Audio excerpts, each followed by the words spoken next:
Okay, I think we can go ahead and get this party started. Let me switch over to my screen. Hello, everyone. What is going on in my chat before the stream even starts? Hello, everyone. Welcome back to our weekly Fionna and Cake discussion live streams. We are here to talk about episodes 5 and 6 of Fionna and Cake. What are they called? Destiny and the Winter King. Oh my god. I am so excited to get into these episodes. I freaking loved these episodes. They were absolutely mind-blowingly incredible. Before we get into it, though, I am joined once again by my good friend from across the pond, my bestie from another testy. I don't know why I said that, but Tom, you're here with us today. Welcome, Tom. Thanks for being here to discuss the show with us. And I'm so sorry I called you bestie from another testy. Are you muted? I can't hear you. Did you forget to unmute? I pressed the wrong unmute button. Oh no. And now I must be slowly descended by rope into a pool of lava. like at the end of the Temple of Doom, a movie that has aged horribly. Yeah. Don't think about it too hard. Yeah. Toon, what do you mean you barked with love? What does that mean? Like, I have to know what that means. I think he says baked with love. Baked with love. I thought it said okay. I prefer barked with love, to be honest. I think you should have barked with love. Bark, bark. I feel like you're not a true fan if you don't bark with love. Anyway, we've got apparently the Covey fam is what we were starting to call ourselves in the chat. We've got the whole fam here in the chat. Everyone is here. Welcome, everyone. Thanks so much for joining us today. Magical Bread Slice is here. Toon is here. Pele is here. And Magical, I think I already said. Yes, thanks for being here, everyone. Welcome. Tom, I don't think I actually gave you a chance to introduce yourself. Do you want to tell people who you are? They know who I am. And if they don't know who I am, then I don't know why they don't know who I am. I've got a little name card. This is not my beautiful wife. This is not my beautiful house. I'm working on minimal energy today. I've been traveling all Yeah, weekend. Tom's been traveling over the weekend. I have like a little bit of a headache, but I'm still really excited to talk about these episodes. There's so much I want to say. My notes. Let me take a look at my notes here. My notes are a little over 3 pages. So some of that stuff we'll dig a little bit more deeply into. Some of that stuff is just like little observations that I wanted to bring up. So we'll just go through it then. Why don't we? Let's just go through it. The So whole thing. the first thing I want to talk about before we get into like the specifics of the episodes themselves is kind of something just a little bit more broader, more general. Like I mentioned, these 2 episodes were amazing. I was really blown away by them, and like I might go as far as to say as these might be my favorite Adventure Time episodes like ever. Maybe the Winter King is at least in my top 5, in my top 3. They were really good. I really enjoyed them. That's crazy. That's crazy. Yeah, I've yet to watch. I've yet to watch anything that trumps "I Remember You" and "Simon and Marcy" for me, which are still my 2 those are favorites. good too, for sure, for sure. But yeah, these 2 are really, really good for me. But I wanna talk a little bit more before we get into the specifics. I want to talk a little bit more about this idea of reflections, and we discussed a little bit last week and the week before about this idea of reflections and how these characters are kind of like representing inverses of each other, right? In a lot of ways, right? Like Fionna is coming out of Simon's head, right? And she like her non-magical state, right, is reflected in the fact that Simon has lost his magical powers, right? And so now they're both going on these like arcs together where they're both kind of like dealing with this loss of purpose and like kind of going about it in these like opposite ways almost, right? Like Fionna running into this escapism, this fantasy escapism of like, oh, I'm gonna like pretend I'm in an RPG, right? And Ice King like or sorry, Simon wanting to escape into the Ice King, right, is like what we kind of see him doing at the end. And I want to talk about this idea of reflections and how we are able to dig deeper into a character by looking at this alternate version of themselves, right? And like these 2 episodes that we get, It's not even just alternate versions of themselves. It's like every major character who appears is a parallel to or a foil to another character in some way. And it's interesting because in these 2 episodes we get Farmworld Finn, and then we get, you know, Winter King / Candy Queen in the second episode. And we're getting confronted with these characters. I'm starting to notice there's a little bit of a pattern with these 2 episodes where we're getting characters who have been affected by the madness of the crown, right? And they're handling it in different ways. And seeing the ways which they're being handled is like kind of reflecting the ways in which like Fionna and Simon are handling their situations, right? And so it's interesting. There's like Farmworld Finn, and I will be totally honest and say I think I'm still processing that episode, the Farmworld episode. I feel like I still don't have my full grasp around it. There's so much in there that I'm still like, what is it trying to tell me? Like I'm trying to understand it, you know? So there's a lot in there that I feel like I'm still trying to process and grasp. But you know, Farmworld Finn is kind of recovering from this PTSD of going mad with the crown, and now he's like got this very quiet life with his kids, and he like, you know, doesn't mingle with strangers. He stays away from like the Destiny gang, right? He's something of a parallel to Simon in that sense. They've both been touched by the magic of the crown, and it ruined both of them in ways that Simon does not yet appear to see. Like Simon only remembers or only misses the good stuff, and as a result only seems to see the good stuff about being the Ice King, but doesn't really seem to be cognizant of the damage it did to him and to the people around him, because no one liked the Ice King, really.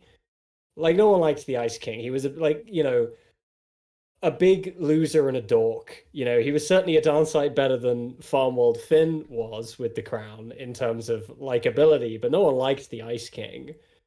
You know, and so like the Farmworld Finn, this adult Farmworld Finn, is kind of like a foil to Fionna, but a parallel in many ways to Simon. No, absolutely, 100%. And it's so the plot of episode 5, picking right up where we left off, where they met Prismo. Prismo gave them the interdimensional remote, sent them off into the multiverse. And then the new plan is that they're going to find this crown, and somehow that's going to fix everything. And we're only 5 episodes in, so we know that's not going to be the case. Yeah. And, you know, Farmworld was introduced ages ago in... I don't even know which season it was. Yeah, I don't remember what season it was, but, you know, it was when Finn made his wish, and there was a whole crossover, blah, blah, blah. Yeah. There's a very specific caveat to Finn's wish that I want to bring up, which is that Farmworld exists, that particular dimension exists, because he made a wish to get rid of the Lich. But the caveat to that wish, the monkey's paw asterisk terms and conditions to that wish, was that magic didn't exist. You'll remember Prismo saying. And like magic, what magic represents specifically in the context of Adventure Time is still down for debate. I feel like I personally have latched onto this idea that magic kind of represents like this doe-eyed, innocent representation of life, and this like doe-eyed, innocent aspect to the world. Simple, right? Simple and fairy tale like. And everyone wants to escape into their own magical world. Fiona wants to escape from the her dirt of her own mundanity, existence, the mundanity of post-industrial life. Right. She wants to escape, and she wants to live in a magical world where everything's fine. And every step of the way, it feels like she's headbutting a brick wall, because nothing is ever as it seems. Yeah. Particularly in episode 6, but we'll get to that.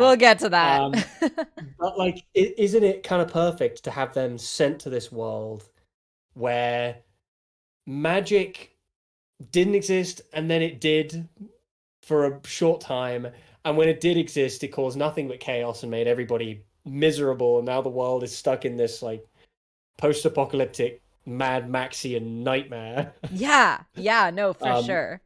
As a result of magic, and it feels, it almost feels like until episode 6, Fiona is still just like belligerently stumbling through Farmworld and through this adventure, completely blind to the effect that she has on people and that Cake has on people, and blind to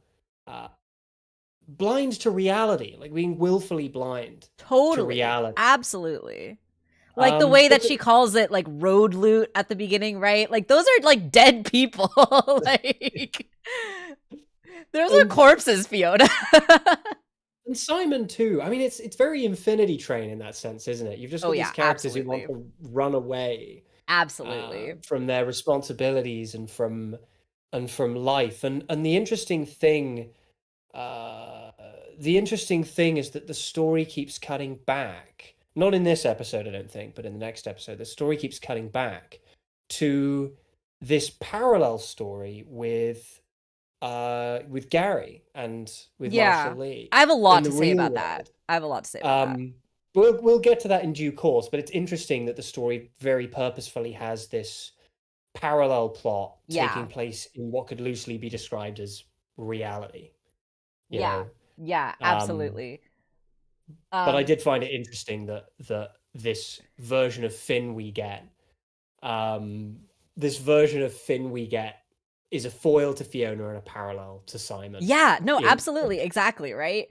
Which I love. It's so clever. It's so interesting. And in a weird way, it's the inverse with the Winter King, right? Like, the Winter King is also a character that like runs into escapist fantasy, like paralleling Fiona, right? But inverse of Simon. At the detriment of everyone else. Yeah, 100% no. And we'll get to that. I'm getting ahead of myself. Really quick though, a couple folks in the chat brought up Infinity Train, and I think I mentioned this in the chat last week, but I feel like this miniseries is like the closest we're gonna get to Infinity Train book 5 for now, which is sad to say, but I'm loving it so far. It has that, like, every episode has its own car, in the same way that with this, every episode has its own dimension. Right? Yeah, no, totally, exactly. And Cake is their Cake is their The denizen denizen, yeah, no, companion. exactly. It's yeah, it really watching this feels like okay. I'm gonna bring up Fargo again. I'm sorry, but I'm not sorry. It feels like when Fargo season one first aired in like 2013 or whenever Yeah, it came out. It felt like such an experience watching that an episode at a time, week by week. You yeah, know, 10, 12 episodes to make this complete story. It felt like such an experience. This feels a lot like that, where we know it's not going to be long, but yeah, every episode feels like such an experience. yeah, yeah. No, absolutely. I completely agree with that. Um, okay, I want to talk about Farm World Finn, and I want to talk about this episode. Like I said, I'm still processing this. I'm still wrapping my head around this. You know, I feel like with the Winter King, it was a little bit easier for me to wrap my head around because like the metaphor Mm. was pretty clear. The kind of like cautionary tale of the Winter King seemed very like straightforward, more or less, right? Like we know by the end of that episode, like he's not in the right? Like he has definitely like I mean, gone about things wrong, right? he's not in the anything. He's dead. Well, yes, now he is literally dust, He's but the only thing he's in is the ground. you know, Farm World Finn is really interesting because I feel like I don't quite understand what I'm supposed to take away from him yet. And I feel like that's because in a lot of ways, I think the show is trying to tell us that Farm World Finn, to the best of his abilities, is kind of doing things right for the most part. Because I think that this specific episode, the central theme to me in my eyes is love. And not just love between, you know, we get that little side story, which is so freaking cute, by the way, between Jay and little Destiny, right? We get this little Romeo and Juliet-esque kind of like love backstory. And by the end of Mm. that episode, you know, Finn actually becomes accepting of their romance, right? And he ends up like protecting Jay and little Destiny from the Destiny gang. And so it is like that love between these two characters that end up protecting Fionna and Simon by the end of the episode, right? So I feel like love is Yeah. this kind of like motif that's being run through the episode. And it's not just those two and the romantic love too, but I feel like Farmold Finn is this character that is full of love in a way that directly contrasts Big Destiny. And I feel like Big Destiny and Farmold Finn are kind of set up as foils in this episode, right? Because Finn is like the most loving dad like that we see, right? Like he takes care of his kids, he wants to protect them, he Mm. like is ready to kill people to protect his kids, right? But he obviously has this like closed offness to him, this like hardness to him. It feels very like Logan-esque, Wolverine-esque. Yeah. Like he Um, obviously like has this. this like hardened exterior, but I feel like deep down inside, he's just like so full of love. And like even after Simon and Cake and Fionna bring up like the ice crown, right? Which obviously he's like Mm. against 100%. He never wants to think about it or talk about it or whatever again. Even after they bring it up, he still lets them stay with them for a day. Like even if it's in the outhouse or whatever, like he's still doing that, right? Like he didn't have to do that. And he try and save them when Bingus McDingus shows up, Yeah, whatever his name is. when Scarab shows up at the end, he goes off and saves them. And so like I and then we get that moment at the very end too, right? When Lil Destiny's brother, I forget his name, the guy who wants to eat cake, who's hilarious. Harry. He's like, see, I told you she's doing mouth kisses with mouth high fives with our enemy, right? Which is hilarious line that cracked me up. And then Big Destiny like smacks him and hits him into the crater, and he's like, ow, and he's like, Father of the Year, right? And he's like, who needs Okay. love, right? Like you need to be tough, right? And so there's this like direct contrast between Big Destiny and Farmold Finn and this idea of like love and the lack of love, right? And it really is Finn's love and the love between Little Destiny and Jay right at the end that brings them together and saves Fionna and Cake and Simon. And of course, Finn, there's like a sacrifice at the end. We don't really know whether he's still alive or not. I want to say too, that moment, my jaw absolutely dropped onto the floor. I was like, When he went flamethrower first into a some kind of weird elder god insurance investigator question mark. Exactly. Yeah. That was like such a freaking I'd crazy like to moment. But yeah, no, I want to hear your thoughts about this because, like I said, I'm still processing this. So I want to quickly address a comment in the chat. yeah, This is the please. benefit of having seen the show recently. So Gavin says, Did Farmworld Finn get the crown's magic reversed? Didn't Jake die? How is this the case? Okay, so this was not in the Finn the Human / Jake the Dog two-parter. This came later. This is when they went back. This was like to crossover, Prismo. yeah. This is when they went back to Prismo for some reason. I think they made a mistake on an interdimensional level that they had to fix. And Finn asks Prismo to help his otherworld self. He asks him, like, I can't leave this kid like this. He's lost. He's a mess. Right. So Prismo destroys the crown and brings Jake back in dog form. And right. That's where that farm world is left off. And it has been, since then, it's been that whole gap of time until now. Right. The 12 years or whatever, right? Or like even 20 years maybe. Yeah, I mean, in terms of episodes, like that's the last time in the show we as an audience saw those characters before now. And we still don't have Jonathan Frakes. I'm really disappointed there's still no Jonathan Frakes. When I saw like Big Butch Finn, I was like, oh my god, they make a reference to Pahoy in this episode. They do, yeah. Because the kids are named have the same names as Jay and Bonnie, right? Kids, yeah. Jay and Bonnie. Who are of course, sort of abstractions of the names. Jake and Bonnabelle. Yeah. And we still didn't get Jonathan Frakes. What is he doing? I think Jonathan Frakes is reserved for Pillow Finn, I think. Like I want Jonathan Frakes back. I know. I just think he's great. To be fair, Jonathan Frakes just sounds so jolly. Yeah. Maybe he wouldn't have been right. Did who voice the Lich? No, Ron Perlman voiced the Lich. Sorry, I was just responding to chat. Yeah. Who we've had like vague appearances of the Lich, but we haven't actually had like he's been in the background a few times. He was there in the Baby World too, right at the very end, which was interesting. Baby Lich. Baby Lich in Timeout was so funny. Yeah. No, but like I wanna there's one thing that was said in the chat. People talking about Farmworld Finn dying, quote unquote dying at the end, possibly. I feel like if he did die, that would kind of fit thematically with Fiona's character arc, with her, especially in the 6th episode, right, when her kind of coming to terms with, I'm hurting people around me. I'm this is not a game. This is something that my actions have consequences, kind of thing, right? So I'm curious if like Farmworld Finn's death is going to be a part of like a building block in that arc of like, my actions have consequences, but I want him to come back, obviously. We've already seen that her actions have consequences. I don't think he's dead. I'm going by the rule that if you don't see it happen, they're not dead. Also, responding to a comment from Gavin in the chat that Pahoy was real or suggested to be real because you see Golb in the transition between dimensions. That is a really good point, and that makes me wonder if we'll see the Pahoy Pillow World. Oh, that'd be cool. That would be really cool. I want to see Pillow Finn. If they bring back Pillow Finn, and that's how they bring Jonathan Frakes back, I just want Jonathan Frakes back, okay? We just want him back. I don't think that's such a crime to want Jonathan Frakes back.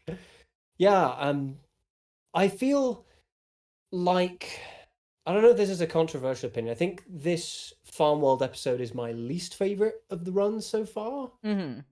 Still really cool. Like, I don't dislike any of the episodes. They're all superb. It all feels like every one of them is doing something really specific. This is the one that just didn't grab me as much for, like, I guess personal reasons. I'm not quite... Sure.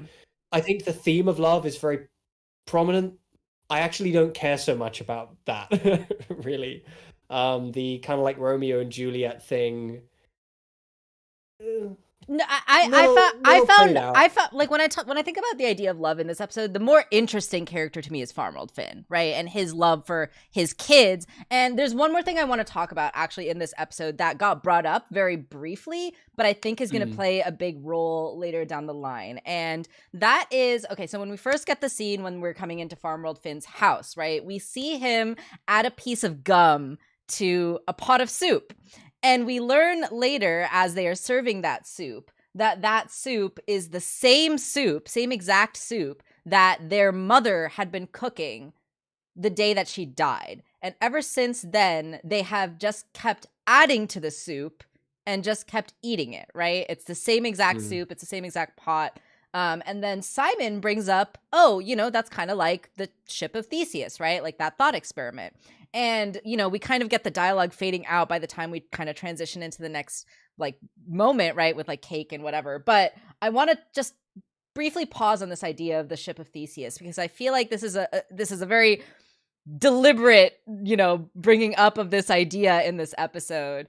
Absolutely. It's one of those things that I hope every viewer, if they weren't already familiar with it, went away and Googled. Right, exactly. So for those of you who don't know what it is, and maybe you didn't catch Simon's explanation in the episode, the ship of Theseus is this thought experiment, and I don't know what it originally came from. Maybe you know the origins, Tom, but it's basically this idea is like, if you have do you know who Theseus is? he's like a Roman Greek. He's figure Greek, of some kind.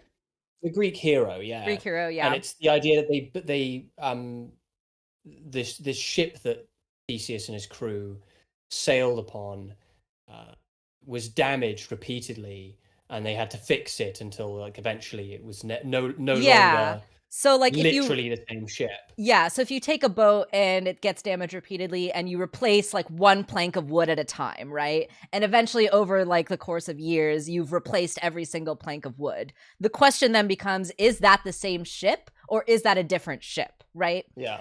And, we're playing with this idea with this pot of soup, right? And like they're adding things to the soup. Obviously, the original ingredients have gotten eaten, right? We can assume. And they've kept adding to this, but it's the same pot, and they've just kept it going since she died.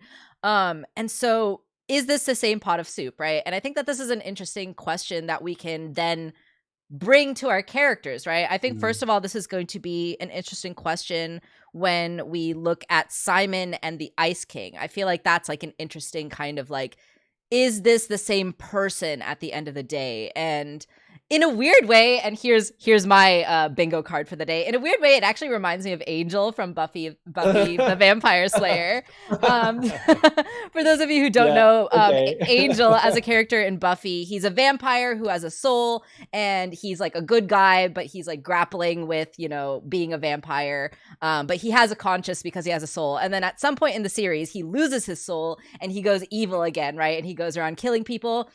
Spoiler alert, he eventually gets back his soul, right? And he becomes good again. But there's this idea that goes back and forth, right? Between like, what is the man and what is a vampire? Is the monster still the man? Are you still the monster deep inside, right? And so like, I feel like there's some kind of playing around with this idea of like, is Ice King still Simon? Especially when we get to the Winter King, is that still Simon in a weird way, right? So I feel like there's something going on there. First of all, there's the literal thing, which is that our bodies, the cells that make up our bodies, die and are replaced constantly. That is a process that is happening all the time. And after a certain amount of time, I don't know what the exact amount of time is, but after a certain amount of time, we are no longer physically the same person. Like literally, we're no longer physically, like the person I was when I was a toddler is not physically the same person. I'm not made of the same material anymore. Yeah. I'm made of new material, right? In a ship of Theseus kind of way. Am I the same person? But then there's, of course, the cognitive angle to it, which is that you take an individual and an individual goes on their own journey throughout life. Right. This is going to sound so schmaltzy and stupid. An individual goes on their own journey throughout life, much like the ship of Theseus. And like, you're beaten down and etched away by the world, right? Until all that's left is this version of yourself which has been carved down to the truest iteration of who you'll ever be. Right. Like this Simon, looking at Simon now is so sad. He's been like ship of Theseus to hell and back. Right, exactly. When you look at him thousands of years ago and he's just this like happy little scientist man, just like, wow, I found this magic crown, isn't this cool? I'm gonna do some research on it. And then the war happens, the Mushroom War, and he goes mad, and you've got everything with Marcy, and then you've got his years as the Ice King, and then you've got everything that transpires with Betty, and now this version of him that we're looking at, so many traits that were easy to identify in Simon have just like disappeared, Yeah. like pieces of the chip. Yeah. They've Yeah. disappeared, been replaced by new ones. You know, this Exactly. man who once seemed so enthusiastic and happy and empathetic and caring now is single-minded in this goal Yeah. to get this woman back and to get magic back and to return to something that he can make sense of, Right. to the point that even a talking cat and Fiona popping out of his head doesn't seem to faze him that much. He makes little girls cry.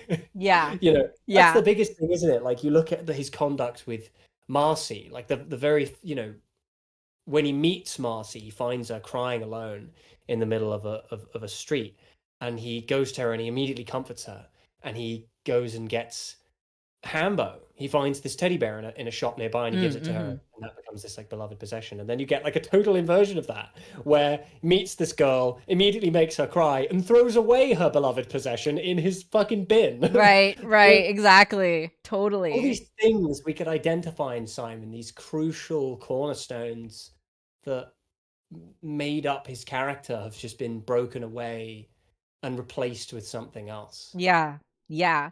So, And I feel like that, you know, by extension, because Fiona is a reflection of Simon in a lot of ways, I feel like that also extends to Fiona, right? And like her wanting to escape into fantasy, right? Like, is magic Fiona and Cake the same as mundane post-industrial 20th century Fiona and Cake, right? Like, I feel like this is applicable to both characters, and it's really interesting to think about. And I think it's gonna come into play. And I think like the ship of Theseus as a thought experiment is one of those thought experiments that just like doesn't have an answer, right? Like you can't definitively say, yes, it's the same ship. No, it's not the same ship whatsoever. Like that's the whole point, isn't it? that's the whole point, right? Exactly. And so it's interesting to see that concept being applied to our characters. Like, yes, they're the same, but no, they're not the same at all, right? Like it's cool. It's interesting. And I'm curious to see how that's gonna come into play later on too.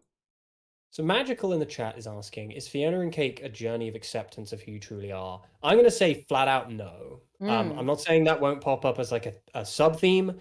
I don't feel like that necessarily chimes in with any of the major beats of the story so far, which are a bit more complicated than that.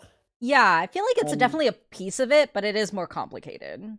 like, yeah, there's so much more peripheral material going on, that go beyond just acceptance of who you are. It goes into to the realms of accepting things that are outside of oneself, you know, Right, accepting exactly. reality, accepting the nature of the world and learning to live in it. Yeah, accepting You your know, loss, right? All of accepting that. your loss, Mhm.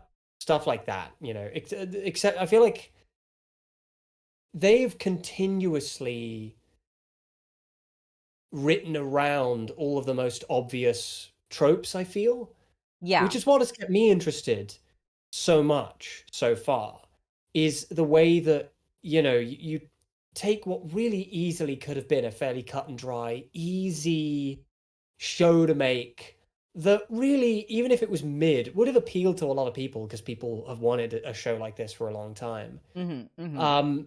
And they've gone in the least orthodox directions every single time. Yeah, absolutely. Every single time. Especially episode 6, which was, you know, horrifying. Horrifying, confusing in a good way. Yeah. No, absolutely. Worrisome, uh, sad. Yes. Yes. Just desperately sad. Do we want to talk about episode 6 now? Or do you have more stuff you Um want to add?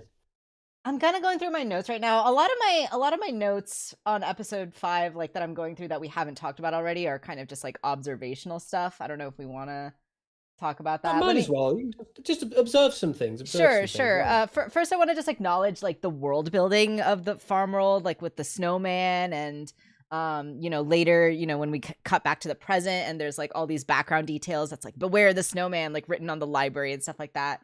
I just think the world building of that world was so cool and so well done. And even like the beginning, right, when we see that kind of post-apocalyptic Mad Max world, and that moment where, you know, that kid on stilts like drops a cinder block on the guy selling tires, like that was hilarious. And also like instead of stealing a tire from the stack, he takes it from his head, from the guy. Like pulls it off of his body. Yeah, it's great. But it's so quickly and beautifully like establishes like how fucked up and how weird this world is, right? Like the guy dressed as a chicken in the cage, right? Like it's just so weird. And you're like watching this and you're just like trying to process what's happening. You're just like, what is going on my screen right now? I just love that feeling. It was so awesome. It reminded me of the City of Thieves episode. Where you've got that long bit where like all the thieves are robbing from each other in this long Rube Goldberg machine. Yeah. Kind of, you know, somebody steals the basket of flowers and then somebody steals the basket of flowers from the person who stole the basket of flowers, and so on and so forth ad infinitum. I don't know if you've ever seen Mad Max, but Mad Max is like in the later films also very, very weird. Yeah. You know, like strapping oneself to the front of a truck with bungee cords and playing a double-necked electric guitar that shoots flames. Yeah. Kind of weird, among other things, but yeah.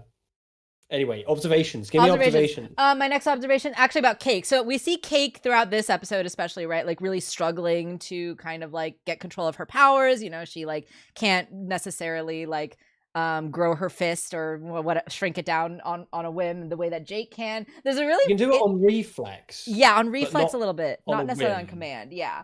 There's a really funny moment towards the beginning of the episode, which I just kind of want to like think about for a second. So Cake like gets Fionna a rat at the beginning of the episode to like eat. And I don't know whether this is Cake still kind of getting used to this new level of sentience, right? Like she's still got like, I think, cat brain somewhere in her, right? And that cat brain wants to hunt mice and present the mice as gifts. Exactly. So I don't know if this is a result of her like being like newly awakened or if this is a result of her just being a cat, right? Because obviously there's a difference between Cake in this series where she's like new to being magic, right? And kind of struggling with it versus Jake, who we see as magic his whole life and is very used to it and is very comfortable with it, right? And Jake in the show, he never actually like does too many things that are like dog-like, right? Like that's not entirely true. I mean, he does, of course, sometimes, but not to the extent of giving a mouse to Finn, right? Like, I don't know. Dogs don't do that. Dogs don't. Exactly, which is why I'm like, maybe it's just because Cake is a cat instead of a dog that she's doing that, but I don't know. It's interesting to think about. Sorry, Jake likes to be petted. Like we see there are various like notable scenes where Jake will lie on a character's lap to be pet. That's true. That's true. You know? And among other notable dog-like behavior, they, you know, his puppo instincts are sort of plot devices at various points. Right, that's true. That's true. I don't know. I do softly disagree with you there, though. I think that's fair. That's totally fair. They do write sort of canine idiosyncrasies into Jake's character. So yeah, maybe it's just Cake being a cat. Also, the fact that Farmworld Jake the dog is alive. Yeah. I wonder if our Jake the dog is also alive, but just very old. I don't know. So yeah, Farmworld Jake is still alive, but I think it's kind of implied that maybe Huntress Wizard was the mom of Finn's kids, and like obviously she's no longer around. So if this version of Finn is still dealing with loss in a way and grief, but interestingly not with Jake because Jake is still there. Huntress. How does Huntress Wizard come into Farmworld? There is like one of the kids, one of Finn's kids that has like red hair and green eyes, and so like some people have kind of assumed that might be because of Huntress Wizard. Yeah, that makes sense. I didn't think about that. Yeah, that is fair enough. It's up for debate. Obviously, it's not confirmed, but I think it's just implied. Prismo is still alive. He's just been cubed. We get confirmation. Hate it there. when that happens. Hate when your boss cubes you. I want to get cubed. God damn it. So he's still around. He's still kicking. Obviously Scarab, figures out his way to travel and all that stuff, and continues to pursue them. Blah blah blah blah blah. Why is the funeral scene so funny? I genuinely was cracking up throughout that entire scene. It was hilarious.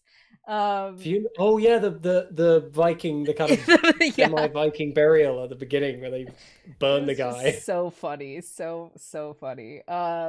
Big Destiny is just like Buck Dewey gone horribly wrong. Yeah. And that moment when his sunglasses break and we see his eyes, that was hysterical.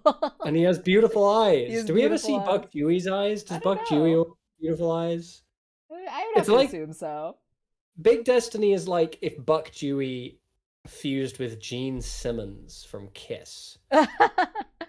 Except that only Gene Simmons' personality came through. Oh my god.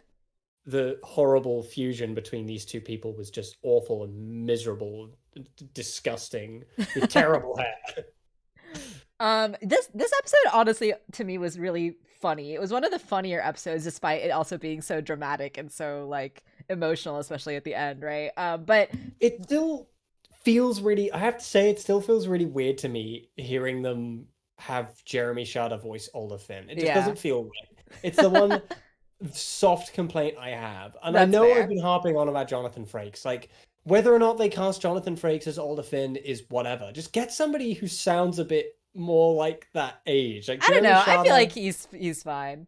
I feel like he's fine, but I feel like I know that Jeremy Shada kind of owns the character in a way, but Jeremy Shada, the reason he was able to convincingly play somebody so much younger than he is for so long is because he has a very high-pitched voice. His voice is naturally in a very high register.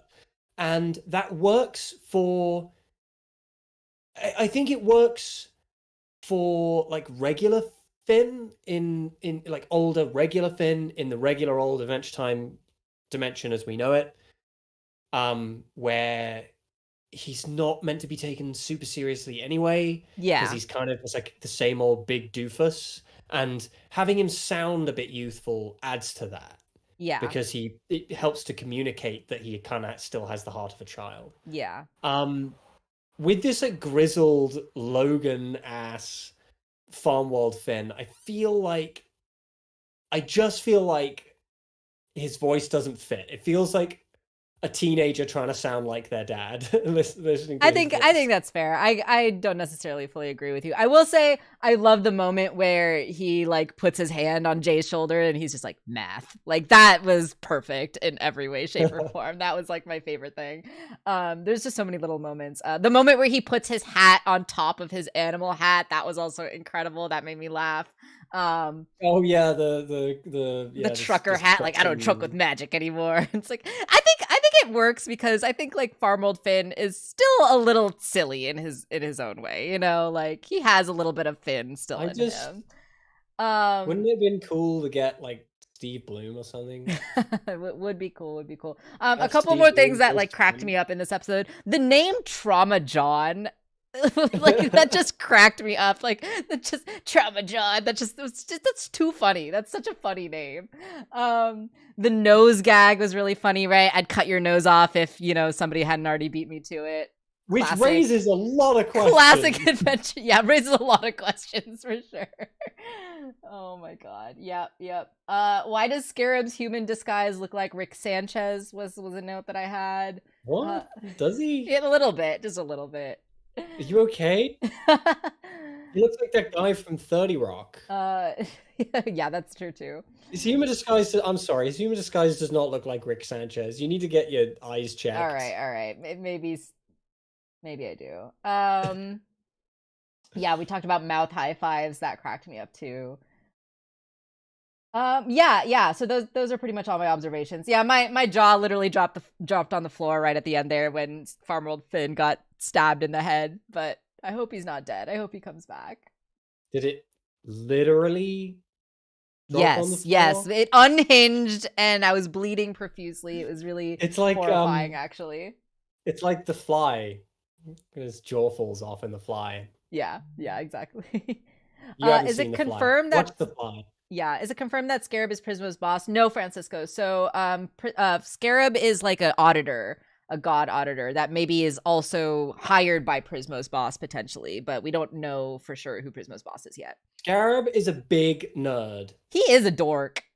Is who he is. He's a dork. He's a big friggin' nerd. He is. He is.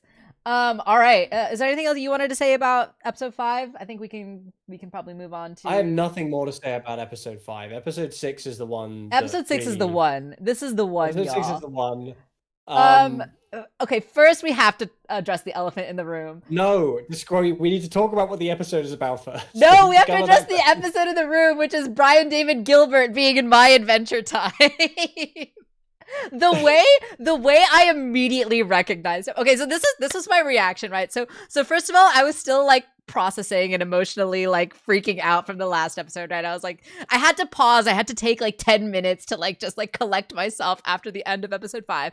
And then I like hit play on episode 6. And then they present me with this Tumblr sexy man version of the Ice King who is like got this sexy deep voice. And I'm just, I literally had to pause and be like, hello,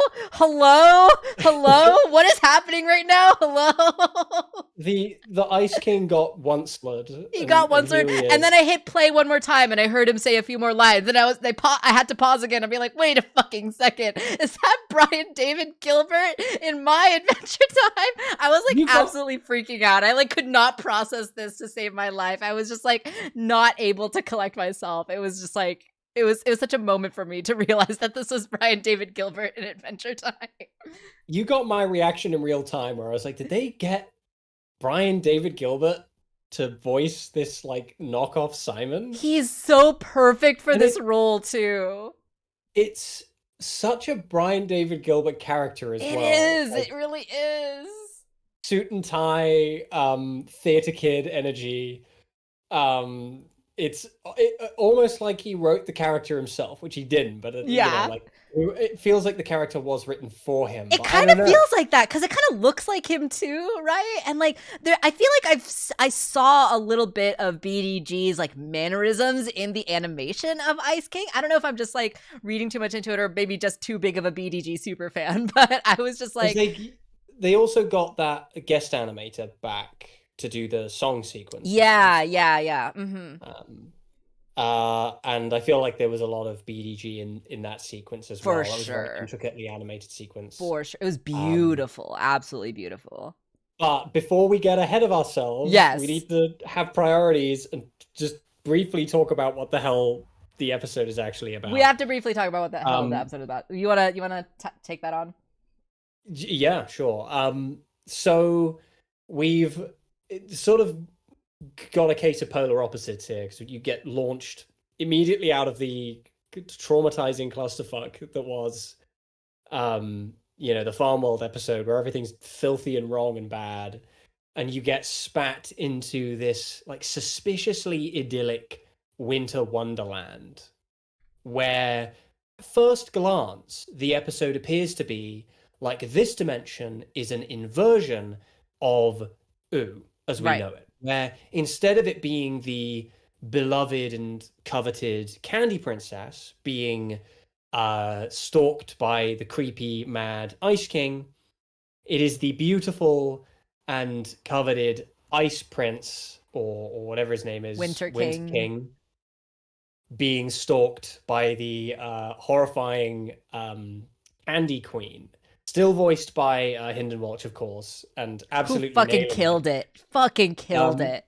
She's like still so good and so funny. I didn't recognize her at first, and that's like how you know how good it really was, because like you're not supposed to know right away that it's bubblegum, right? And so the fact that you don't recognize, and then she starts singing, and you're like, wait a second, she sounds kind of familiar. Like Hinden Walsh again, being amazing, incredible. And it's this world at a first glance is exactly what Fiona wants. Right. It's magical and idyllic, and everything's perfect, and this handsome, tall Yeah, she's got her prince, tuxedo mask, Ice Prince. tuxedo Right? mask ice prince is here to like sweep her off her feet, and she can be his knight. And everything's amazing, and every problem can just be solved by having a sword and like swinging it at things. A sword that Yeah. he gives her. And that Right? works magically, right? Like, Yeah, and it kind of felt like a parallel to the Finn sword. I like Which that. also was given to Finn by an evil wizard. True. So it does have that thing where it kind of acts for her, but it doesn't as well. Like it's really it's enacting her desires Yeah. in many ways. But of course, uh, it is kind of as close as we feel like we're going to get to a perfect situation for Simon as well, because this Ice King is like a Winter King rather. It's like, Yeah. oh, I was able to triumph the madness of the crown through sheer force of will, and all I need to do is use my incredible technology to duplicate my crown and give you one, and it will make you like me, and you'll be magic without having the madness. You won't have the downside of having the crown. All of that, of course, turns out to be horseshit. But Yep. they get kidnapped by the Candy Queen. Hijinks ensue. She's gonna put them in a big blender and turn them into a delicious cake. And then Fiona comes along and just like, what is the John Cleese character from the Holy Grail when he goes to the wedding and just starts immediately killing people left, right, and center? Doesn't even stop to ask their names or if they're meant to be there or if they're bad guys. He just immediately starts killing them, and this had that energy where she's just like brutally slaughtering these candy people, and this episode has that parallel to reality where you've got Gary going through his beautiful collection of confectionaries, and they're all based on the candy people. And he's like, oh, look at these lovely candy people. They're so lovely. And then it cuts to Fiona just like destroying them. Yep. I have a lot to say about that when we get to it. Just annihilating them. And then, of course, the big twist is that the Ice King, in fact, or the Winter King, in fact, did not triumph his madness. He just projected it onto Princess Bubblegum. And that is like the most evil thing any version of the Ice King has ever done. Yeah. It's like so horrific. It's horrible. Yeah. And you get that whole bit where Simon's talking to Bubblegum and he's like, wow, he like imprisoned you in a cycle of madness for hundreds of years. And she's like, yes. She's like smiling like, yeah, I'm trying not to dwell on it. Try not to dwell on it. I love PB. She's still the funniest character in the show. Yeah. But yeah, a couple of notable interesting things.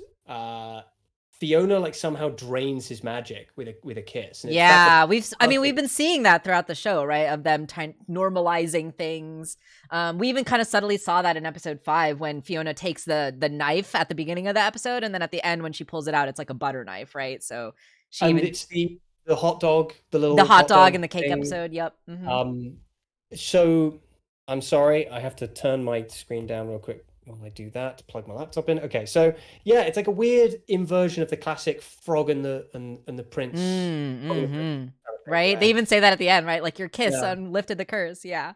But it's like the opposite of that, where instead of turning something beautiful, making it magical and wonderful, it like disintegrates him.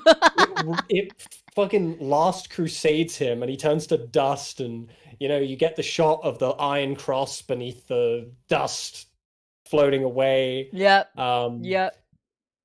And I feel like this is the first time we've seen Fiona actually be properly cognizant of what she's doing, because Fiona has thus far not acted like a hero at all. She's acted like a psychopath who wants to just murder things. That's her idea of being a hero. Yep. And here we are, and she's just killed a bunch of people who are not like evil at all. Right. And now they're like all dead. I mean, I know PB will be able to patch them back together because she can. But it's like horrific to see. And it is, right? Absolutely. It mashes so intentionally against our pre-existing knowledge of these characters, which is then kind of represented with Gary going through them. Yes. Yeah. Absolutely. Yeah, Francisco, that's so true. If I had a nickel for every time an HBO Max cartoon had a dude named Simon disintegrate into dust, I'd only have 2 nickels. But it's funny that it happened twice, And they both deserved it. and they both fully deserved it. Yeah, no, totally, totally. Let's see. Yeah, Baked with Love. Totally agree with you, Gavin. That song fucking slapped. Both the songs slapped in this episode. Patrick McHale, I believe, did both of them. Wrote both of those songs. Yeah, very over the garden wall vibes for sure for these songs, and yeah, they were amazing. They were so amazing. Let's see. Okay, yeah. I feel like with this episode, the way that I want to talk about it is kind of starting from the back, from the end, going backwards in a weird way. That's probably the easiest way to talk about it. Yeah, on account of the twist. Because we have to start talking about the twist. So the twist of the episode obviously is that, like, when we first see Winter King, he seems like this really well-adjusted, functional, right, is the word that Simon uses, version of the Ice King. But then we find out at the end, right, that he's like literally the worst version of the Ice King. The worst version of the Ice King. He has forcibly projected his madness onto Princess Bubblegum and given her this aspect of the curse in order to live out his own escapist fantasy, right? Like, that's what the Winter Wonderworld represents. It's an escapist fantasy, exactly the same as Fiona's RPG fantasy, right? Is like her escapist fantasy. So he uses it also kind of parallels Prismo in a way. I don't know if you thought about that, but like they bring up briefly this idea of actually creating people. You know, he says like, you know, you could, when I give you my crown, you could create your own Betty. I have so much to say about that. Yeah. He's like very cognizant of his own actions, clearly, but he says, but doing that would be horribly unethical. Right. You know, but then he's got his own Marcy. He's got his own Ice Marcy. Yeah. Made of ice, who, you know, you see and you're like, oh, Oh my god. No. Okay, that moment when we first saw the Ice Marcy. Okay, this was my reaction when I watched that, right? So obviously, like, we're watching the episode. Simon seems like Winter King seems like he's like a decent guy. He, like, at least at first seems like he's trying to help. And then we just get that shot of Ice Marcy, and I literally had to pause and be like, this is a very deeply, deeply broken Simon. This is a very, very fucked up version of this man. And this is like, it's very clear here that this is a very deeply broken version of Simon. That, like, harrowing shot when it goes back to her room and she's just a puddle. Yeah, and she's just melted. With the bass is still there, right? Yeah. And I mean, it's not like a direct parallel, but it does make me think of kind of the ethics of Prismo creating these characters. Creating his own world with these characters who are alive and have thoughts and feelings, but don't technically have a right to exist. Right. Within the mathematics of their own multiverse, they shouldn't exist. They're like an anomaly. Yeah. You know? No, that's interesting. I didn't think of that. Yeah, that's so interesting. I really didn't think about that. But yeah, Prismo, I mean, is definitely a character that is paralleling both like Fionna and Simon in his own way, right? All of them. They're all connected. Yeah, it's great. I love it. It's so cool. Because they're all in the same situation. They're all just a bunch of like maladjusted, sad people who just want life to make sense. And instead of trying to make sense of life, they're trying to change life to fit their idea of what makes sense. Exactly. Yeah. You know, they're all doing it. Yes, totally. So, you know, at the end, we figure out that Winter King has been cursing his magic onto PB. And I really love this. I feel like this is such a brilliant metaphor for when we have our own, you know, grief, pain, depression, whatever you want to call it, whatever you're experiencing. And there are certain people in this world, right, who will take their pain and use their hurt as a justification for their actions that end up hurting other people, right? They will go out of their way to cause harm to other people, but they will feel justified in their own actions because they feel like they almost deserve it, right? Because they've been through like this pain themselves, right? And I feel like Winter King has been set up as this character who is obviously deeply, deeply in denial, right? In a lot of ways, deeply in denial about his own pain and grief. Like, we don't know the specifics of what went on in his universe between him and Betty. All we know Or is that, maybe Marcy died. yeah, Maybe that's why he has an ice Marcy. you're Maybe getting ahead Uncle of me. You're Marcy getting ahead died of as a me. child.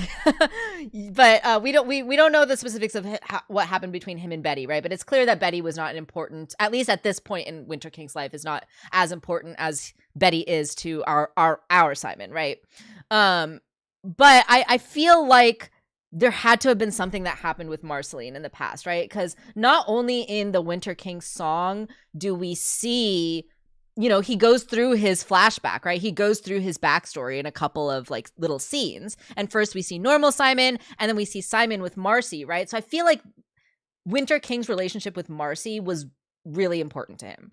And something happened to her, whether it was during that like immediate post-apocalyptic era between Simon and Marcy, whether it was something that happened later down the line. I do want to say it was something that happened when Marcy was still a child, because it would have to be before she was a vampire. Right, because Ice Marcy is a child, right?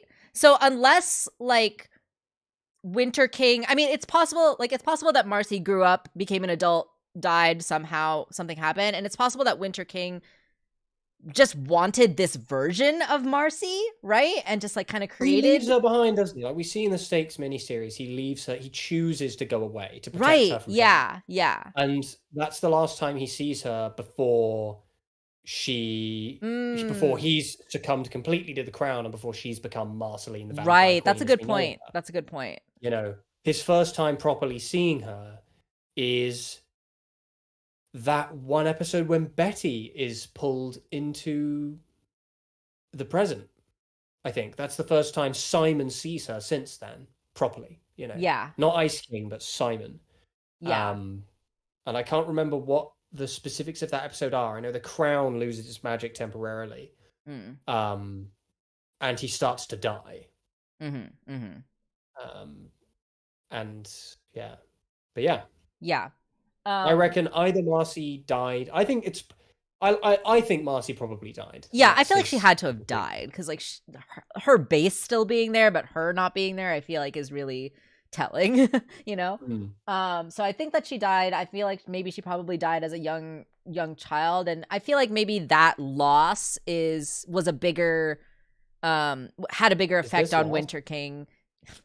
Stop. Had a bigger effect on Winter King than, say, Betty's departure or death or whatever. Because we don't even know if like the whole Golb thing happened in this universe. Like we really have zero context for what happened to Betty in Winter King's universe. But I feel like it's just clear that Winter King's pain comes from Marcy's loss rather than like anything else, and that of course he's using his winter wonderland as an escapist fantasy. And it's funny. It's so satisfying, like rewatching the episode and like catching all the red flags like from the beginning, right? Like the first red flag is just like in his initial interactions, right? Like when he doesn't let them take the crown, right? He obviously is still very protective of the crown, because without the crown, he doesn't have his escapist fantasy, right? So he doesn't want to give it to them. He's like, oh, I'll make you a duplicate, right? But he can't make a duplicate, right? He's pulling that out of his ass.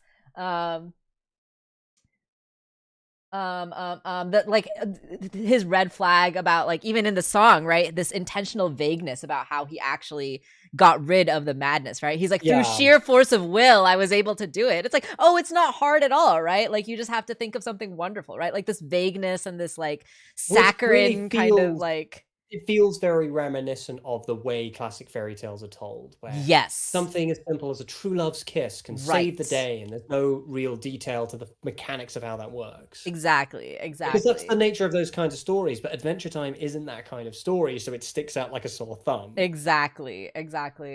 So yeah, that's our next red flag when we see that.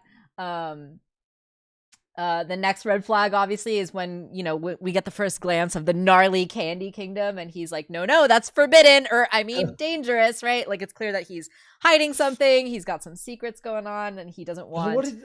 That kind of made me think of a little bit in Over the Garden Wall, when Greg goes to, what is it, Cloud City, and meets all these characters who introduce themselves through song. And then he's like, is there anyone else? And it just cuts to this weird like dog with a human face with a rain cloud over it, and it just plays these like ominous piano notes. And he Yeah. just looks at it and goes, okay, well that's enough. Yeah. And then they never mention that weird dog thing ever again. It's just that Right. one clip. Oh my god. Yeah, for sure, for sure. The next red flag that I made a note of was, you know, that moment where he's like bringing Simon into the lab and he gives him like a new suit and stuff. And Simon's like, oh yeah, thanks for the clothes or whatever. And he's like, oh, no problem. You are ugly or whatever, right? He just like says it flat out like that. I was like, wow, that was rude. That was rude. But also the delivery, like Brian David Gilbert's comedic delivery on some of these lines was just chef's kiss, like so fucking good. Yeah, like especially that moment when he's like, not this part, this is an escalation. That fucking killed me. I was cackling at that delivery. It was so good.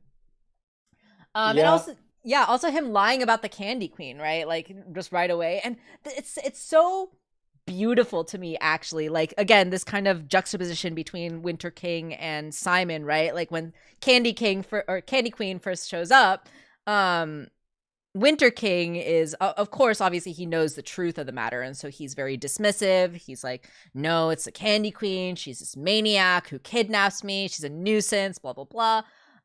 We just need to like knock her out, right? And like get back to the Ice Kingdom or whatever. Versus Simon, right? Who immediately recognizes the madness. He doesn't even know that it is the crown's madness, but he recognizes the madness that PB is experiencing. And he's like, no, she needs help, right? There's a good person underneath that. Like she is in there somewhere. And he is able to recognize it despite the fact that he has had no hint towards what the Ice King has done, right? And I feel like that's going to be really important. That's going to be a really important piece for Simon's character arc, because I feel like, you know, as a person who has gone through struggles in my own life, right? Like I can relate to Simon in a lot of ways. And I feel like something that, you know, obviously some people, like when they go through traumatic experiences or when they go through hard times, they try in their head to kind of like justify like why they went through this hard time, right? Oh, there was like a reason for this, right? And obviously that's not true all the time. Sometimes things just suck and shitty things happen, and that's just reality. But at least like for me, when I try to go back and think about my experiences, especially like my hardships, like throughout dealing with different people in my life, I feel like the way that I can kind of justify my hardships to myself is like, well, at least now I have like developed this empathy for people that I feel like maybe I wouldn't have unless I had gone through my hardships, right? And I feel like that's kind of the case for Simon, right? Like him going through this thousands of years of madness and like now, you know, struggling with figuring out his purpose and place in the world, and, you know, trying to go back and forth with himself. Like, do I go back to this madness or not? Right. But I feel like his experience has developed an empathy in him that like no other Simon that we have seen has, right? And I feel like that's going to be Fionna definitely doesn't have, and Fionna absolutely doesn't have, and it's something that I think that she will have to develop as, you know, we get into these next episodes. And isn't it like, I feel like we're beginning to get to the point in the story where the events of the story are bringing out those more positive aspects of Simon that felt like they were lost. Yeah, exactly. Like that empathy was completely missing in episodes 1, 2, and 3. Right, you know? exactly. Like he just killed the shit out of Choose Goose without a care, made this little girl cry, like didn't give a rat's ass about Cake running out into this strange world. Right. You know, single-minded in his goal to get what he wants. But now he's like been through things, and we're what, halfway through the run? A little over halfway, yeah. And he's beginning to rediscover, perhaps because he recognizes pieces of himself, you know. I think that's exactly it. Yeah, I think he recognizes his, like, whether it's, I don't think it's conscious though, right? Because like by the time he's like in the moments when he's like, oh, we have to help her, he doesn't know that it's specifically the Ice Crown's madness that's affecting her. He just knows that she's mad and that like she's in there somewhere, right? Like that's all he knows, but he's able to see that. He's able to recognize that. There's another angle to that, which is that does the Candy Queen remind him of Betty? Oh, interesting. Because Betty, you know, because she does kind of go mad. Yeah. Penny went mad. She took Magic Man's hat. Magic Man's hat and his powers, and she became mad. And the funny thing is that compared to many other wizards, Magic Man is probably the least mad. He's just an asshole. Yeah, he's just like he's just like pulling pranks, honestly. That's like he's just like a dickhead. He's just like pulling really terrible pranks. He's just an awful little shit, but he knows what he's doing. Yeah, no, totally. Gosh, yeah. Yeah, so Winter King, and obviously I feel like Marcy, the Ice Marcy, is like the ultimate like culmination, the pinnacle of his escapist fantasy, right? Like, we know why he created an Ice Marcy, which is, we got that dialogue about the Ice Betty, right? He created Ice Marcy because he was grieving the loss of his Marcy and like created this fake version as like a comfort, right? As like a way to cope with his loss. But it's not real, right? And it's underscored how unreal all of this is, right? By the end of the episode, when Winter King eventually dies and everything literally melts and we see like the puddle of the Ice Marcy next to the real base, right? So yeah, I think like the thing that I got away from that was just like this idea of like, escapism is not sustainable, right? Like, it's not going to actually feed you what you need to be able to like function in the world. I want to piss off a lot of people. Yeah, please. I want to piss off lots of people, and I want to say that this statement alone won't piss people off. People probably agree with this. This show in general, but this episode particularly, remind me a lot of the Marvel Disney Plus show WandaVision. And it has a lot in common with that. WandaVision, which you haven't seen, so I'll like briefly explain the premise. WandaVision is this character of Scarlet Witch called Wanda Maximoff. She has basically, our understanding going in is that she has created this idyllic TV show like reality where she can live because she's traumatized and her husband died. She's grieving the loss of her husband, and she's basically created a new husband. She's like created one anew out of magic. And he's discovering slowly that he's not real, basically. And she's just living in this reality of her own making. She's a very, very powerful witch. And that reminds me a lot.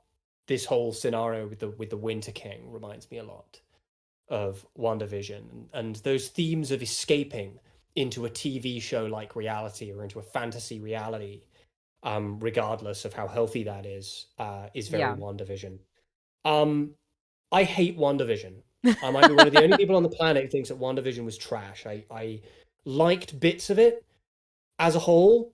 Didn't like the show. I'm not a huge fan of the MCU in general. Sure. I wanted to like WandaVision.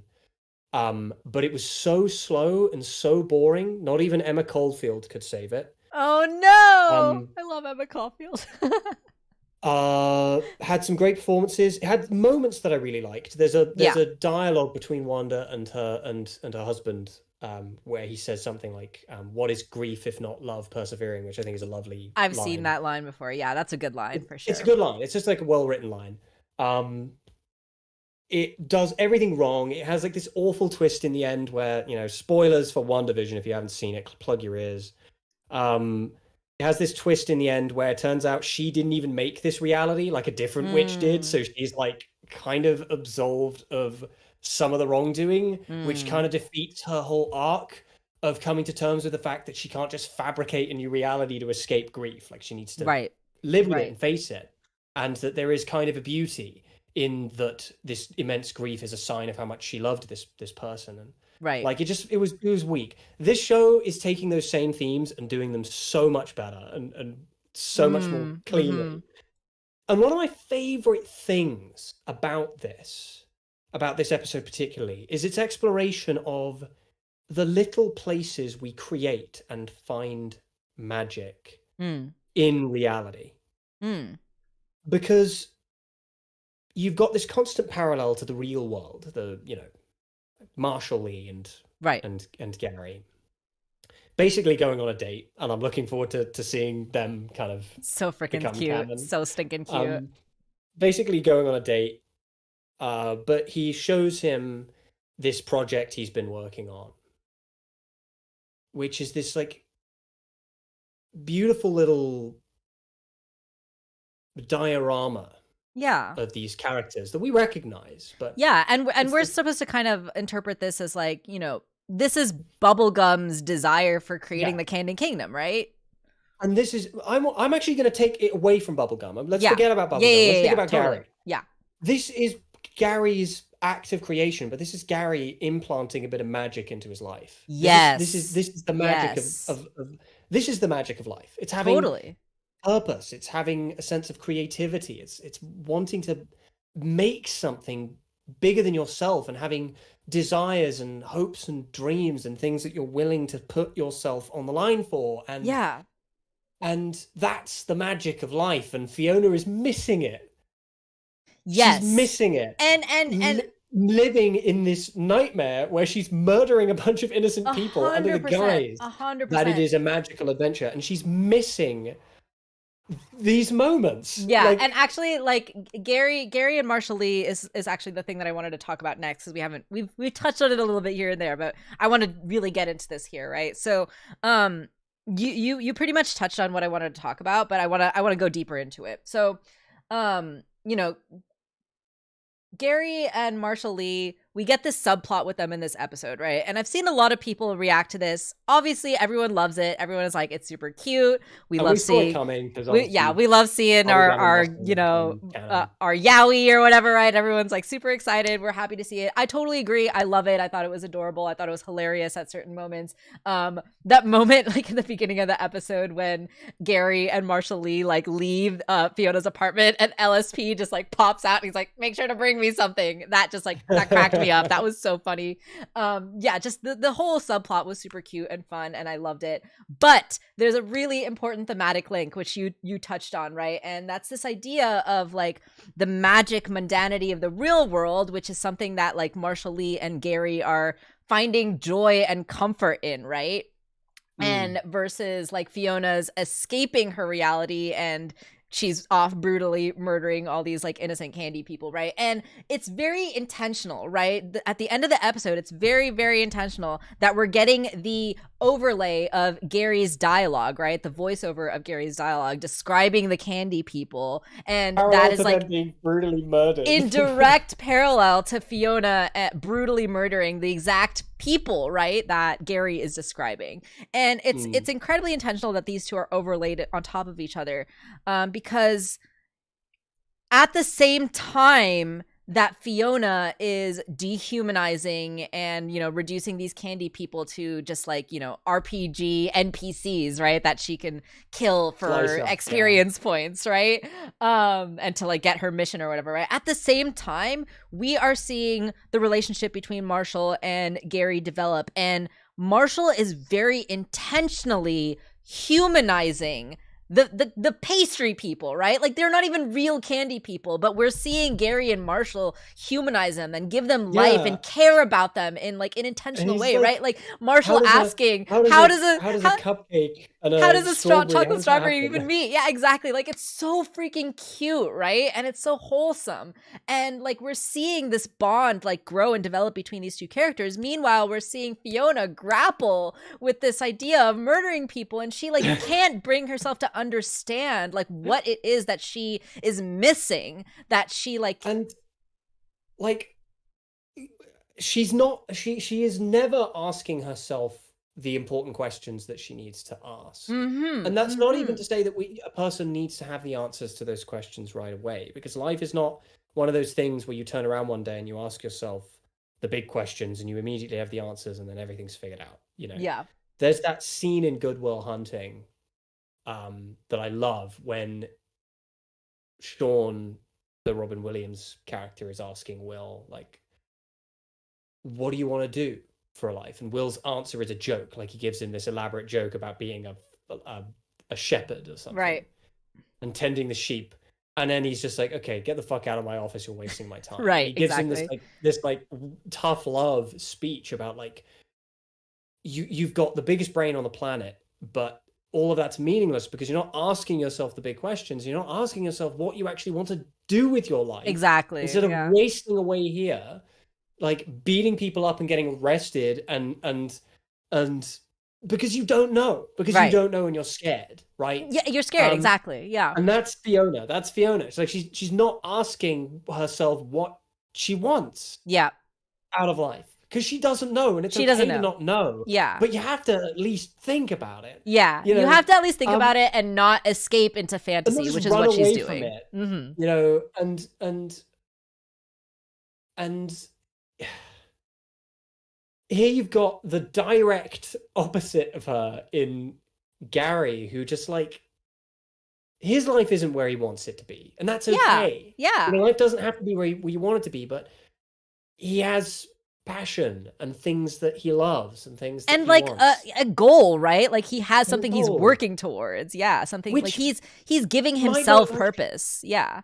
It might not even, that might not even be the goal of his life. Like, we don't know. Like, he has the big investor meeting, and it doesn't work. You don't get the fairy tale ending where the two rich financiers turn around and say, we love this idea, we're going to give you lots of money, go and start a bakery. Like, they say no, and he's like, well, I'd rather know this now than after. Yeah, exactly. Like, he takes it like incredibly well, right? And that's life. It's a lot of confusing, windy mistakes that we make and messes, but you have to try. Yeah, and I think that's like what the show is kind of taking us in the direction of, right? Like, you have to try, you have to like give yourself the purpose, right? Like, no one's gonna come into your life and tell you, hey, you're now a knight and your purpose is to protect the Winter King from the evil Candy Queen, right? Like, no one's gonna come down and give that to you. You have to be the person to say, hey, I work a shitty job working for this shitty boss who like busts my balls and doesn't let me create the cookies I want, but I'm gonna like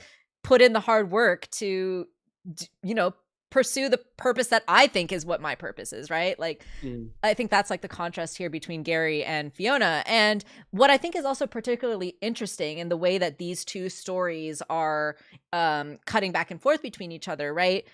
We talked a lot about Ice Marcy and how she's like the pinnacle of this representation of like escapism and denial for the Winter King.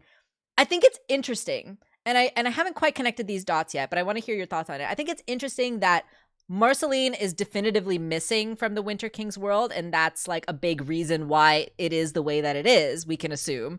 And Marshall Lee in Fiona's world is almost like a catalyst for Gary's story in this episode, right? And he's like the heart in a lot of ways, right? He's like willing to listen to what Gary has to say, and he genuinely cares, right? He reminds me of Feste from is Feste 12th Night? Oh, yes. Yeah. Okay, at first I didn't know what you were talking about. Yeah. Like the kind of know-it-all, snarky jester musician. Right. Who just like sings songs at interludes and knows everything. Yeah. And just like, what do they even do for a living? We don't know. They're just kind of like here. Yeah. But it's just interesting to me. But they seem to have something figured out. For sure. But it's just interesting to me, right? How Marshall Lee, the alt version of Marcy, was like the catalyst for this like emotional growth in Fiona's world versus the absence of Marcy in the Winter King's world is like causing the stagnation of that world, right? Which I just thought was another interesting little inverse of each other. And like I really want to make the argument here that like, you know, we've talked in previous discussion streams about this idea of like A plot and B plot being in an episode, and you know, particularly we have talked about being fans of when the A plot and the B plot like are linked together in some way, or at least thematically, right? And I feel like a lot of people, when they watched this episode, they like saw the Gumley subplot as like, oh, it's like a cute thing. It's like a break from, you know, the craziness of the A plot, right? And it's not. It's like I really think that this is completely intertwined with each other, right? Like the Gumley subplot is a direct foil to the Winter King A plot, and that linchpin of Marcy / Marceline, I feel like is like the key between the differences between these two universes, right? And I just thought that was really clever. I thought that was really cool. And I am so here for the Marshall Lee and Gary romance. I'm so excited to see it continue. First of all, I want to say that I do completely agree. Toon and I were talking about the episode briefly last night sometime, and Toon said like mentioned something about the Marshall Lee Gary thing being totally disconnected, and I was like, no, Mm-hmm. no, Mm-hmm. no, they're connected as hell. Um, I'm sure Toon got that on a rewatch. Yeah, he's saying that in the chat just now, so yeah. Yeah. But like you'll remember when we were first talking about this show before it started airing, I was like, I'm not here for Gumball. I Yeah, don't I give a remember rat's you ass about saying Gumball. that. Yeah. I never liked Gumball. I thought he sucked. He was like a nothing character. I can't stand Neil Patrick Harris. He's crap. And then the very first thing you get is that they've recast Neil Patrick Harris, which is a good A start. plus, yeah. And I was like, oh, I like that. The more I see Gary, he's great. Yeah, He's he's awesome. wonderful. He's such a good friend, and he's He's like, like a guy. He's just like he's just like a dude. yeah, he's I just like a like good him. dude. Just a good dude. He's just a guy. He's concerned about your well-being because you haven't washed up in 3 months, and he doesn't know who the strange man is who's using your shower. When he comes in, he's like, Fiona's been robbed. I immediately was like, no, that's just how she lives. Oh my God. So Um, good. I love this show. I think Yeah, it's in many ways it feels like the culmination of a lot of ideas that they were experimenting with towards the end of Adventure Time. I absolutely. understand, having read an interview or two here and there, I understand that there actually were specific details that they just never got the time to wrap up, Right, quite simply, right. including the detail that Prismo created Created Fiona and Fiona Cake. and Cake, Yeah, which we talked about before when we were like unsure if they were ad-libbing based on a random detail they threw in before, or if that was always the plan. Turns out it was always the plan. right. As you know, according to Adam Muto. But like the mini series that they did, because they did like chunks of mini series for a time, and they were sort of swing and miss at times. You know, I really liked Stakes. I really liked most of them. I just didn't love any of them individually. I thought like Sure. not all of Yeah. them lived up to their best potential. Yeah. And now we've got Fiona and Cake, which feels like those miniseries, which this enclosed, self-contained Right. kind of narrative about specific characters, and it acts as a kind of character study, much in the way Stakes was a character study Totally. of Marceline, and Islands was a character study of Finn and Susan. And now swap out Finn and Susan for Fiona and Simon. Yep. And you've got this Fiona and Cake series. And it feels like it's developing on those things, but the writing is so much more rich and developed. And yeah. I couldn't even hazard a guess as to why that is. I mean, I could, but it's like, is it just that the writers are older now? Is it that they've had more time to sit on these things? Yeah. Is it that they are no longer restricted by the TVPG rating? That's definitely part of it, I think. And I like this more than Distant Lands too. I think I only really loved one episode of Distant Lands, and that was Obsidian. I didn't love the rest. I liked them plenty. Yeah. With this, like, even I can look at the Farm World episode and be like, that's my least favorite episode of this run, and it's still like among the best Adventure Time episodes overall. Totally. Yeah, Fionna and Cake. Like every episode is a hit. Like yeah, this is something really special, and I'm really happy to be covering this week by week with you all. And yeah, I've been watching some videos here and there of other people talking about the show, and debating with myself, like, do I want to make videos? But I feel like I'm gonna wait until the series is done and maybe make one big video on the whole thing. But I like doing these. You can always take these streams and turn these. Yeah, and I do want to cut down these streams too and make them into videos. But I appreciate having this space to kind of go through this week by week and talk about it with you, Tom, and talk about it with all of you in the chat, because yeah, this, like, I've been obsessed with this show, and it's been like consuming my waking thoughts, like, to no end. And I just want to talk about it. I just want to, like, I feel like I'm noticing these observations and connecting these dots, and like I'm not seeing other people talking about them, so it makes me really excited to talk about them and share them with you all. And I feel like, yeah, I feel like the show has so much. the analysis videos I've seen feel like people are analyzing Fionna and Cake as though it were Adventure Time. Does that make sense? Like they're thinking about it like they're still watching Adventure Time, but we're not watching Adventure Time Yeah, anymore. this is something else. This is something else. This is a ship of Theseus. This is a ship of Theseus. Bits of it have fallen off. Several writers have gone. They the still core haven't. of it is still there. Yeah. I have to be honest. I'm very disappointed they still haven't released Part of the Madness. They need to release all the songs. They need to release Part of the Madness. They need to release fucking Bake with Love. That song is so much catchier than it has any right to be.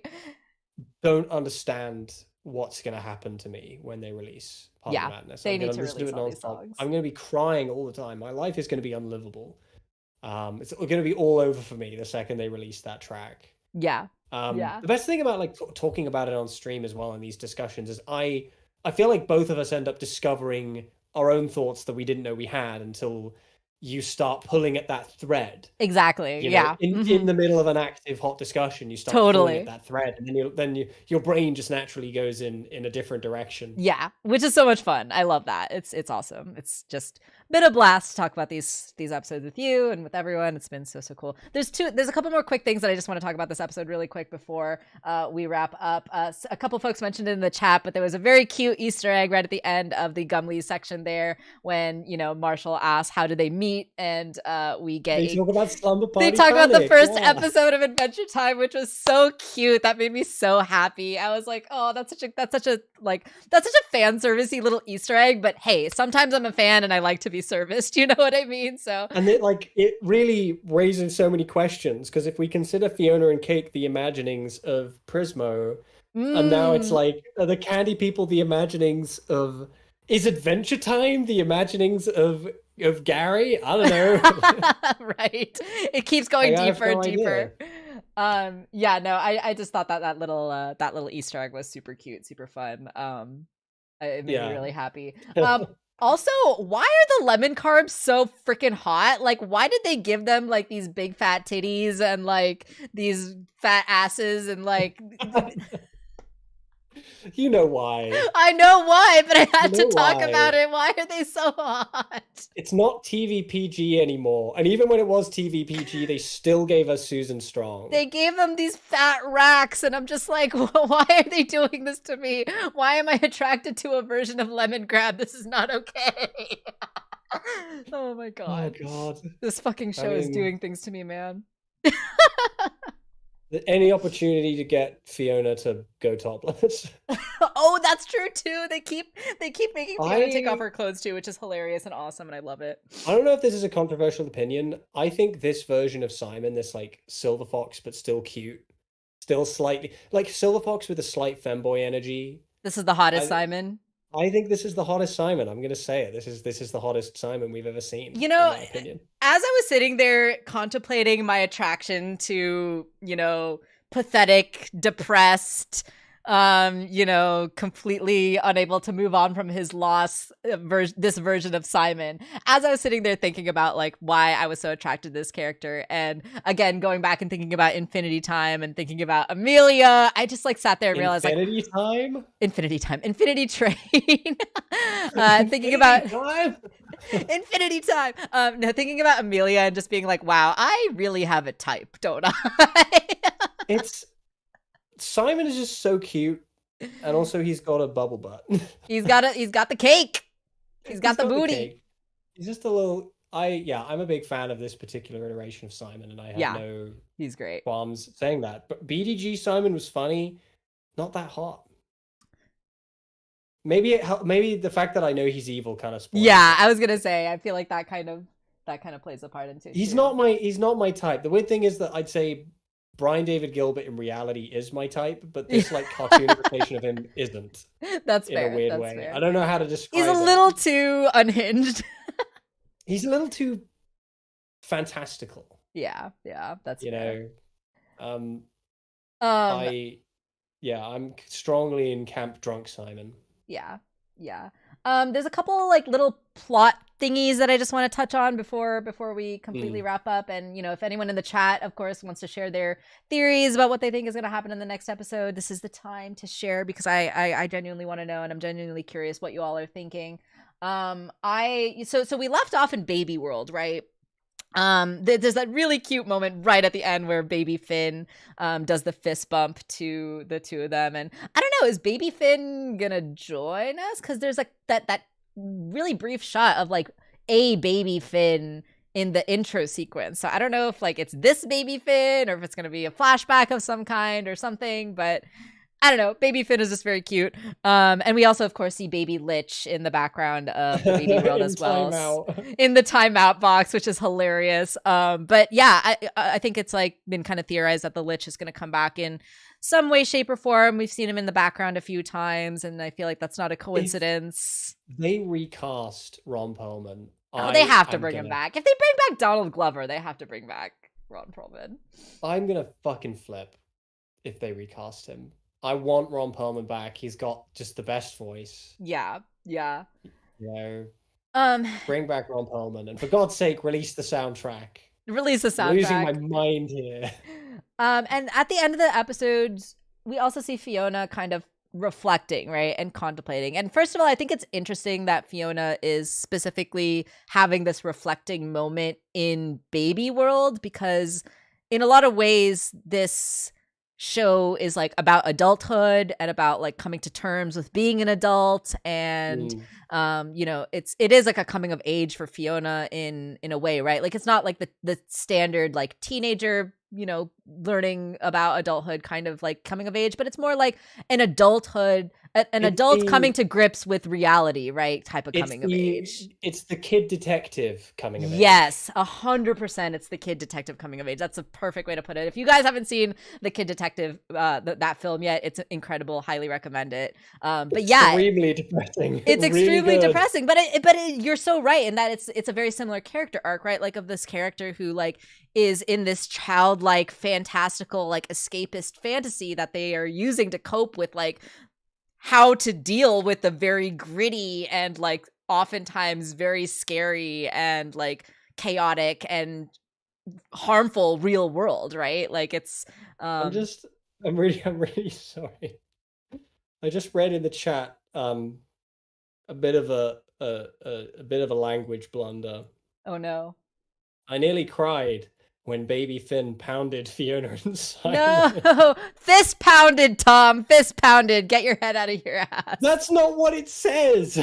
You know what they meant. I know what they meant, but it's not what they said. I'm sorry, Magical. It made me laugh. We know what you meant, though. We know what you meant. But yeah, no, it was a very cute moment, and it was awesome. It was great. People are gonna have to do a playback of the moment. You'll be able to hear in the middle of your little monologue. You'll be able to hear the moment when I read that and nearly died. Oh my god. People are gonna have to like clip that or something and send it to me. The last thing I kind of wanted to touch on is kind of, I don't know. I don't want to make predictions, of course, obviously, but I feel like, you know, Fionna is ending this episode on reflecting on her actions, right? She's like, am I really harming people? Is this like what I really wanted to do, right? She's finally asking those questions, which is great. It's an important part of her character arc. And you know, I think that she has to kind of like figure out this empathy, right, that Simon has. And I feel like this empathy, he's rediscovering himself. Like it's not like he just has it. He is it also. Oh yeah. It's something he had to develop, right? And to rediscover in himself. Exactly. And I feel like Fionna has to develop this empathy now, and by the end of this episode, we still are on the same goal. Like Simon still wants to get the Ice Crown and turn back into the Ice King. He hasn't quite like learned the lesson of like maybe that's not the way to go. But I feel like Fionna is going to have to play a part into that decision making, because there's nothing that Simon wants in this world, right? Like he wants Betty, but he can't have Betty. So there's nothing that he wants in this world, which is why he's okay. Right. And which is why he's okay with going mad, right? And losing himself. But I feel like it's going to be up to Fionna to develop that empathy to like realize like, oh, maybe this isn't the best course of action for Simon and to pull figure him out out of it. Yeah. Because she's like perfectly happy to let this guy flush his life down the toilet for her benefit. Right, exactly. But I feel like now that she's realizing, oh, this is what reality is, right? This is like the consequences that these actions are going to have. I feel like she has to come to terms with that decision, and maybe in some way, shape, or form eventually convince Simon not to do the Ice King thing. I have like kind of an idea, like maybe Simon ends up going to Fionna and Cake's world, like the 20th century mundane world, like, and that's like the resolution to his arc. You know, he doesn't get Betty back, but at least he's like with people that are like more his speed. I don't know, right? That's just an idea, but I kind of don't want that to happen. I would consider that a betrayal of everything they've been through, because like, is he ever going to truly fit in the 20th century? He can't go back. He can't erase what's happened to him. Yeah, can't erase the people he knows. Would he be happy living in the 20th century without the people that he loves and cares about? You know, like Finn and Marceline. Yeah, totally. And he's like, I want to see Simon properly assimilate into the world he lives in, because that's the problem both of them have. Like I said at the beginning, they want to change reality instead of learning to adapt to reality, accept reality, instead of shifting reality to match what they want it to be. Right. And that goes for Simon as much as it goes for Fionna. Right. Yeah, that's a good point. I think that makes a lot of sense. So but I do think that Fionna developing her empathy is going to be a crucial stepping stone for her character arc. And I think that's probably what we'll see in these next coming episodes, is my prediction anyway. And also, like, I hate to say it, but I want to at least put the card on the table that there's every possibility that Fiona's world will just be destroyed and it won't exist anymore. Because it's they're, you know, I don't know. It's Adventure Time. Yeah. It's no longer TV PG. Maybe they want to rip our hearts out. Maybe. I'm just saying there's a non-zero chance of that happening. But are they really going to give us Gumlee and then rip that away from us in that way? I mean, they could. They could. They really could. They could. Who knows? You know they could. Don't pretend like they couldn't. It's very true. It's very true. I technically have one more thing I want to talk about, but it's kind of a big thing, and we can definitely save it for later. It's something that we can probably talk about towards the end of the series, but I just want to put a pin in it for right now, just so you all know that this is cooking in my head, and it's something that we can talk about in the future. Maybe it's something I can make a video of, but I think because this is me, obviously, you all can see this coming. I think that we can make a argument for a trans reading of Fionna. And I feel like I'll just briefly touch on this because I don't want to get too deep into this, but I feel like it's interesting to me that obviously we're seeing all these alternate versions of these characters, but we never see an alternate Fionna. We only ever see Finn, right? And distinguishedly, well, that's because Fiona's singular. Fionna is singular and was created by Prismo. Right. Like Fionna is definitively different from all the alternate versions of herself because she is like disconnected from the multiverse, right? She was created by Prismo. She was blah, blah, blah. So I just want to put a pin in that right now, that there is a substantial, significant difference between Fionna and Finn in the sense that they are disconnected and all of that stuff in the multiverse. And then thematically, right, there's like a difference between them of Fionna being like grounded in reality versus like coming from the land of Ooh, right? So there's thematic differences. There's like in-world universe lore differences between them, right? And it's interesting to me that those differences are specifically depicted by the reversal of gender. And I feel like we could talk about like a trans reading of that and how like gender is this thing that like separates us, right, from kind of the social status quo of the rest of the multiverse in a way. So just put a pin in that. I think it's something to think about and like I fully expect your famous trans 500,000 word essay by the end of this series. It's happening. It's gonna happen. I'm determined. But I feel like there's some interesting stuff in there. You're filled with determination. And at least I've got Toon bought into it, so that's good. I'm bought into it. I'm ready. Cool. It's coming. Coach. It's happening. Do it, you coward. It's gonna happen. But that's, I guess, pretty much all I wanted to talk about in these episodes. I feel like we had a lot to say. There was a lot. I was worrying I wouldn't be able to say much because I'm tired and I've been traveling all day. What a fool you were. What a fool I was. Here we are. Is there anything else that you wanted to add before we wrap up for the day, Tom? The only thing I want to add is some sugar and some spice and a little bit of chemical X or whatever it is. God, the songs are just so good. I really can't get over how good the songs were. I Gonna be wasn't listening to referencing those the for sure. song. Well, I, I am thinking of the song still, I so was referencing the Powerpuff Girls. Come on. I got that too. Get on it.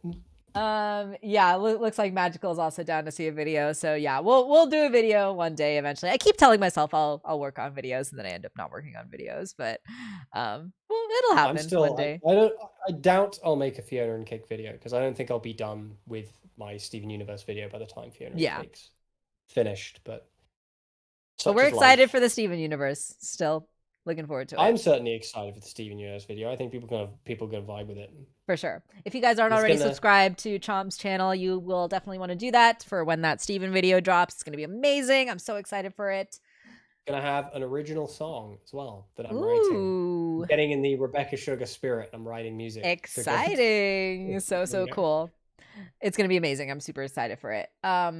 But yeah, I think that's about it for today. We can go ahead and wrap up the stream. Thank you all again so much for joining us and tuning in, and for all of your wonderful thoughts and comments and such in the chat. As usual, you guys are super thoughtful and super fun to discuss this show with. I really enjoy coming and bouncing these ideas off with you guys every week. It's just been a blast. And so I'm really grateful for you all joining us live every week. And that's right. Magical is the winner of the stream. just for that one comment that made me laugh. And also for reminding us right at the end here that Rebecca Sugar's live stream concert is tonight. So remind me, I can't watch it. I'll figure out a way to share it with you, Tom. Don't worry. People are gonna have to clip it for me, so yeah, I can actually see it. We'll clip it and share it with you. Don't worry. I'm super excited for it though, so yeah, it should be fun.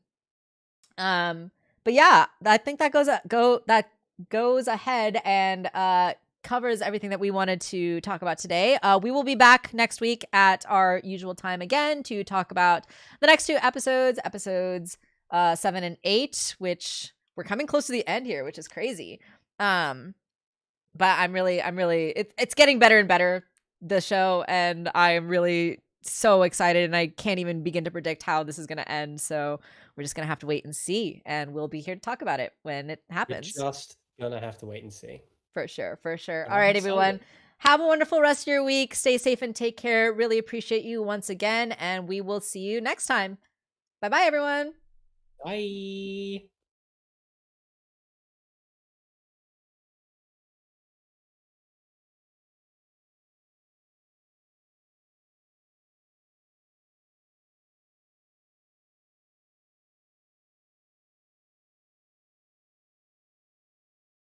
Is my end music gonna play?